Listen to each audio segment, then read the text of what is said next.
ದೇವಸ್ಥಾನ ಅಂತೆ. ನಮ್ಮ ಮಮ್ಮಿ ಹೋಗ್ತಿದೆ ಆಲ್ರೆಡಿ ಒಳಗಡೆ,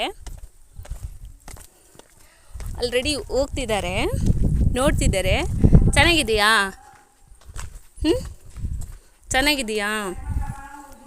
ವಹಿಸ್ತಿ ಮೆಟ್ಲಿದೆ ನೋಡಿ, ಮೇಲೆ ಎಲ್ಲ ಸಖತ್ತಾಗಿದೆ. ಆಲ್ರೆಡಿ ನಮ್ಮ ಮಮ್ಮಿ ಎಂಟ್ರಿ ಕೊಟ್ಟಿದ್ದಾರೆ ದೇವಸ್ಥಾನದ ಒಳಗಡೆ.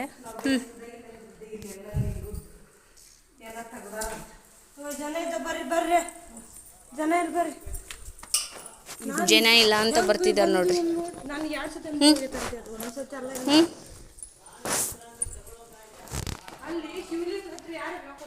ಅದ್ಭುತವಾಗಿದೆ ಅಲ್ಲ, ನೋಡೋಕೆ ತುಂಬ ಚೆನ್ನಾಗಿದೆ. ನನಗಂತೂ ಫುಲ್ ಇಷ್ಟ ಆಯಿತು.